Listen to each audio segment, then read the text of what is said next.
있다 이런 식의. 우리 이제 미셸레는 그러니까 이 책을 보면 역사가 임지연이라는 역사를 어떻게 만들었는가 그걸 볼 수 그런 의미에서 사학사적 의미가 있어요. 이런 생각이 처음에 들었고 두 번째는 개인적인 생각인데요. 제가 이제 그동안 너무 뭐 이것저것 하고 하다가 이제 얼마 안 남았거든요. 그래서 아까 이번에 역사학부에 그러니까 역사학부에 이제 해과 전공을 2년에 한 번씩을 가끔해왔어요. 근데 제가 여태까지 사학사 역사 이론을 안 썼어요. 몇 번 제안이 있었는데 이번에 한번 써야겠다는 생각을 했어요. 왜 그러냐면 그동안 공부를 안 해서 사람들이 얼마나 많은 연구를 했고 좋은 책들이 나왔는가. 그리고 이제는 이렇게 보니까 어느 정도 이제 논문 단계에서 자기 저서들이 나오는 단계들이더라고요. 2015년, 16년 사이에 중요한 저작들을 한번 제가 리뷰를 해봐야겠다. 사학사, 역사, 사상사, 역사 이론 분야에 그렇게 하는 이유가 있어요. 그러면서 제목을 보내라길래 뭐라고 보냈냐면 한국 서양사의 적체성과 존재 의미 이제 이런 식으로 한번 리뷰를 하려고 그래요. 그러면서 제가 주로 다룰 사람들을 한 5명 정도를 다루려고 해요. 그러니까 2015에서 16년 사이에 굉장히 큰 작업을 한 게 최갑수 선생이 역사 용어사전 굉장히 큰 아마 우리나라 역사가들 다 거의 다 동원해가지고 용어사전을 만들었어요. 큰 작업이죠. 그 다음에 주경철 선생이 책이 하나, 둘, 셋, 4권을 냈더라고요. 그의 역사가 바뀐다. 세계사에 새겨진 인류의 결정적 변곡적. 아마 이거 권명원 강의. 그 다음에 일요일의 역사가, 그 다음에 마녀. 이렇게 냈더라고요. 그러니까 서양사학자로서 가장 글쓰기를 많이 하고, 나름대로 서양사의 대중화, 가장 성공적인 학자죠. 그 다음에 전진성 선생이 상상의 아테네, 베를린, 도쿄, 서울, 지역과 건축의 비전의 뿌려표현과 문화사. 동아시아 쪽 방식으로 뭔가 융합, 역사학을 넘어서 건축사와 관련해서 한번 큰 대작이라고 생각을 해요. 그 다음에 최성철 선생의 역사 우연을 나름대로 이렇게 역사는 별로 없는 것 같은데 아무튼 우연을 나름대로 잘 정리했어요. 굉장히 중요한 테마라고 생각하고 이런 책, 그 다음에 뭐 제가 약간 끈적거린 거 이걸 가지고 한번 어느 지점에 우리가 와 있는가 서양사가 그런 걸 한번 해보는데 임지연 선생이 한 게 어떻게 보면 가장 큰 등불이라는 생각을 했어요. 자기 나름대로 스타일로 여기까지 온 거거든요. 그리고 어떻게 보면 임지연 선생 돌연변이에요. 예외적이에요. 아마 이런 역사가 나오기 힘들 거라는 생각이 드는데요. 한국의 서양사에 이제 어떻게 보면 한국 역사학의 세계화를 했다고 볼 수 있고 서양사를 넘어선 역사가죠. 그러니까 이게 이제 역사학회에서 했던 게 역사가 되기 어려움인가? 이런 제목이죠. 아마 이게 이제 후속작인데요. 한국에서 역사가 되기 어려움. 나는 한국사학자, 서양사학자, 동양사학자 역사가 없어요. 이제 이런 문제. 결국은 이제는 저는 그렇게 생각해요. 제가 이제 하고 싶은 게 그건데요. 이제는 한국사, 동양사, 서양사 넘어서야 돼요. 이제 역사학을 해야 돼요. 역사를 해야 되거든요. 그다음 또 하나 문제는 뭐냐면요.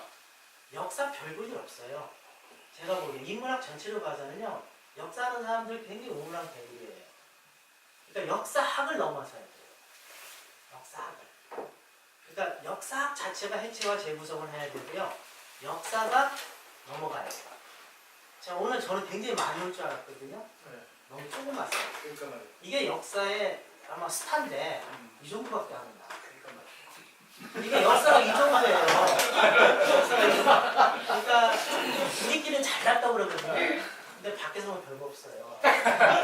뭐 자기애끼리는 잘 뭐 엄청나게 싸우고 있는데 뭐가 있어요? 국정교과서 가지고 싸우는데 그거 말도 안 되는 얘기 가지고 싸우는 거거든요. 똑같은 거 가지고. 2단계 벗어나야 돼. 이렇게 한 거에 역사가들 책임이 있어요. 이런 진도 못 나가는데. 근데 임지연 선생을 가장 잘 평가한 게 이 책의 날개예요. 날개. 이거 읽어보면요. 제가 좀 오래 해도 돼요? 네, 하세요. 앞다리가 아니라 여기 터치. 뒤에. 인문학의 변두리는 없다. 요거요. 여기. 네. 인문학의 변두리는 없다. 이게 누가 썼는지 모르겠어요. 참 잘 썼더라고요. 스스로 만든 울타리가 있을 뿐이다. 자신이 딛고 서 있는 현장의 문제들에서 출발해야 한다. 남보다 치열하게 고민하고 문제의식을 가다볼 때 그것을 특수화하는 대신 세계사의 맥락에서 이론적으로 추상할 수 있는 능력이 뒷받침되어야 한다. 그럴 때 한국 인문학의 주변성이 또 세계 인문학계에서 나름대로의 특권이 될 수 있음을 임지연은 보여준다. 이게 굉장히 적합한 표현이에요. 그러니까 임지연 선생은 보면 울타리를 부수고 세계를 나온 거예요. 우리 스스로가 울타리를 치고 살았어요. 이제 그걸 부신 거죠. 그런 의미에서 굉장히 훌륭하고 어떻게 보면 사학사적 의미가 있다고 생각이 들어요. 근데 임지연 선생의 힘이 어디 있냐면요. 뭐 그래도 자주 만났으니까 알잖아요. 굉장히 발랄하잖아요. 사람이. 예. 불온하잖아요. 이게 에너지거든요. 근데 차승 선생이 참 재밌게 잘 표현한 것 같아요. 너무 서양식으로 들으신 것 같아요. 자네는 아무리 꼼꼼해도 남들이 보기에는 꼼꼼하지 않다고 생각할 것이다. 아, 이 책 보면 굉장히 꼼꼼하잖아요. 근데 네. 사람이 꼼꼼할 것 같진 않잖아요. 왜냐면 생각이에요. 발자국이 커요. 종종거리는 아니에요. 사고의 폭이 큰 거예요. 네? 성큼성큼 가는 거예요. 성큼성큼 가니까 꼼꼼하지 않을 거라고 생각하잖아요. 근데 그렇게 갈기에는 굉장히 꼼꼼한 거예요. 치밀함이 없으면 그렇게 성큼성큼 못 가요. 이게 참 대단한 거예요. 또 하나가 그런 걸 보여주는 게 뭐냐면 사고의 폭이 왜 이 힘이 어디서 나왔을까? 이 책을 보면서 느낀 게 뭐냐면 자주 하는 표현이 있어요. 세상은 대조법이 아니라 모순어법으로 사유해야 된다. 이게 임지연 선생의 힘이야. 대조는요, 이거 아니면 이거야. 흑, 백, 좌우, NLPD. 전부 우린 이런 식이거든요. 근데 임지연 선생은 이걸 같이 봐요. 이거 적대적 공범이든지 뭐. 다 그래요. 여기가 일상적 파시적, 대중 독재, 희생자는 민족주의. 두 개 모순들을 자꾸 연결시키는 거예요. 여기라면 전체를 보려고 하는 거예요. 전체. 그리고 현실은 해석이에요. 현실. 그러니까 이런 사고가 굉장한 큰 힘인 거예요. 그러니까 남들이 보지 못하는 걸 보고 뭔가 이렇게 넘어설 수 있는 지점들이 생기는 거죠. 여기까지가 칭찬이고요. 이제 임지연 선생의 굉장히 큰 장점이 뭐냐면 개념을 만들어요. 그죠? 훌륭한 역사가는요, 개념을 만드는 거예요. 근데 개념을 만든다는 건 뭐냐면 천재들이 만드는 거예요. 문법을 파괴하는 거거든요.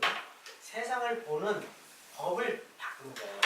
그러니까 천재란 건 뭐냐? 기존에 있는 틀을 보시고 다른 틀을 만드는 거거든요. 그러니까 우리는 개념으로 사유를 하거든요. 학문이 개념이라는 학문의 진수죠. 자기의 생각에 압축한 시거든요. 학문적인 시어거든요. 개념이. 그걸 굉장히 잘해요. 근데 개념이 갖고 있는 문제점이 뭐냐면요. 개념은 묻기도 하지만 풀기도 해요. 그러니까 개념은요. 지가 본 것만 봐요. 나머지를 못 봐요. 그러다 보면 어떤 문제가 발생하냐면요. 너무 극단적이에요. 너무 극단적이고 너무 그것만 강조하고 그러다 보면 고집을 피우게 돼요. 그러니까 이렇게 되면요. 자기 함정에 빠질 수가 있어요. 그러니까 개념은요. 빛과 그림자가 있어요. 그 개념에 빠지게 되면 개념의 노예가 될 수가 있어요. 예를 들면 저는 대중독재든 희생자의식 민족주의든 일상적 파시즘 다 그런 문제가 있다고 생각해요. 굉장히 좋은 걸 발견했어요.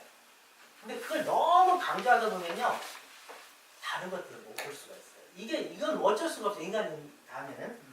그러니까 예를 들면 그리고요. 개념은요. 알고 보면요. 하늘 안에 새로운 개념 없어요.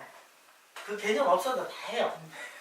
예를 들면 일상적 파시즘 저 잘 모르겠는데요. 이거요. 푸코의 규율 권력하고 규율 권력의 한국적 현상화돼요. 제가 보기에는.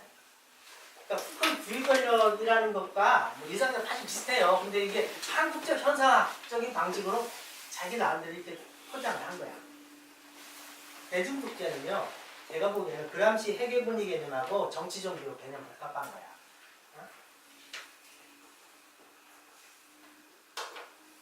그리고 희생자 민족주의요. 이게 참 재밌는 개념이에요. 저는 이거 찬성 안 해요. 안 하는데요. 이건 인정해. 홉스봉이 본 민족주의 못 본 거. 그걸 봤어요. 그리고 또 하나 인정하는 게 뭐냐면요. 여기 바우만 얘기가 참 재밌던데요. 가해자와 피해자. 어느 입장으로 항문을 해야 될 것인가? 에 대한 굉장히 좋은 문제 제기를 했다고 생각해요. 이 개념이. 피해자가 선하지 않거든요. 이게 이제 유태인이죠. 유태인과 팔레스타인의 관계는 독일과 유태인 관계가 똑같아요. 가해자와 희생자는 이건 동전의 양면이에요. 상황에 따라 다르고, 그러니까 선과 악이라는 게요. 이런 문제의식을 잘 드러내는 개념이에요. 이게. 그렇지만 민족주의 문제를 이거 가지고 해결할 수 있을까? 저는 아니라고 생각해요. 이건 굉장히 논란이 될 수가 있는데요. 그 다음에 굉장히 훌륭하게 생각하는 게 뭐냐면 경청의 역사. 기억의 삼파수를 하거든요. 임전 선생님이 자기가 기억 활동가로 자기의 역사가로서의 정체성을 기억 활동가라고 본다.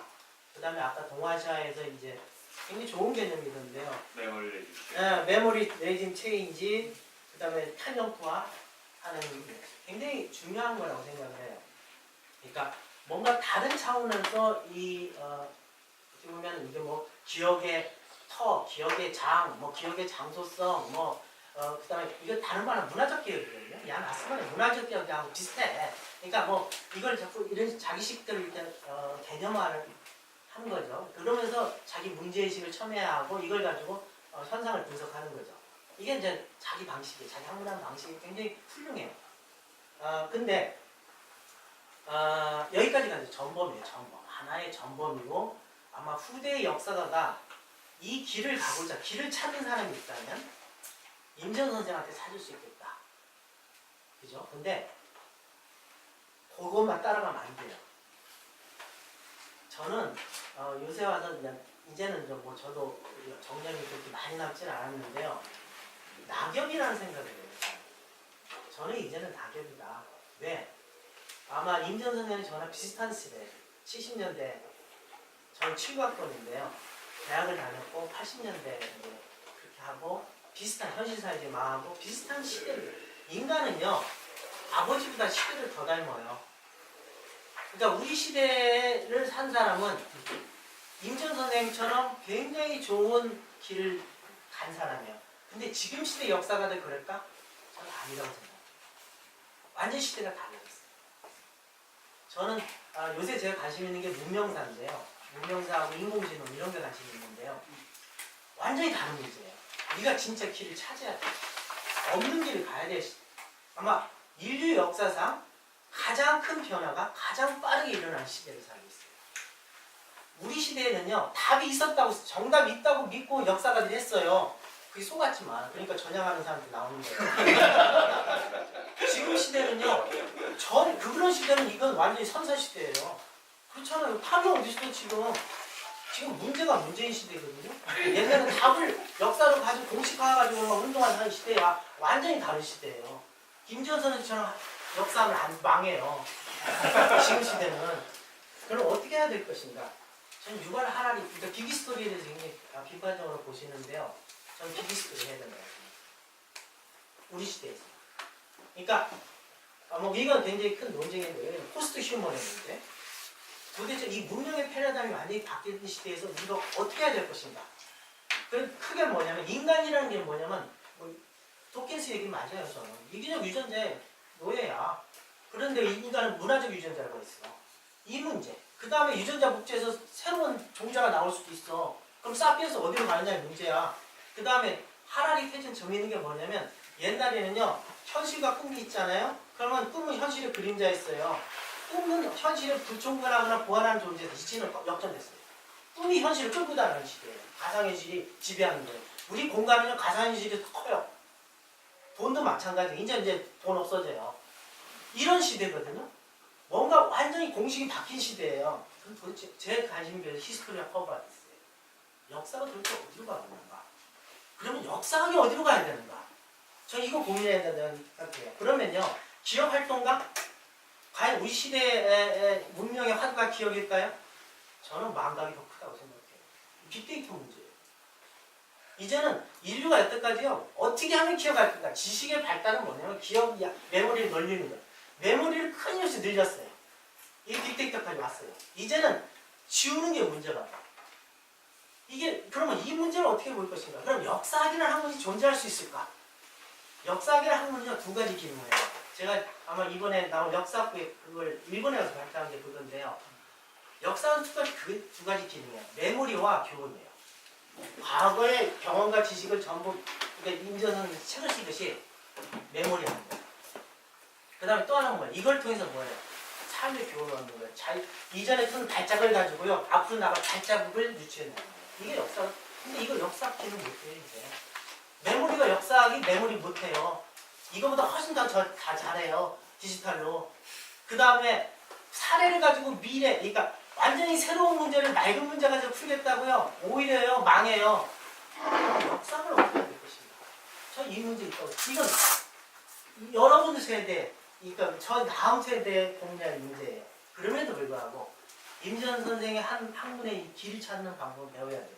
제가 이 마지막으로 요거 하나만 제가 읽을게요. 이 책에 나온 건데요. 334페이지 나오는데요. 인문 사회과학의 독창성. 어떻게 임지연 선생 같은 역사가 만들어졌는가. 저 이걸 알고 있어요. 희생자 의식 민족주의 개념을 제시하면서 이런 얘기를 해요.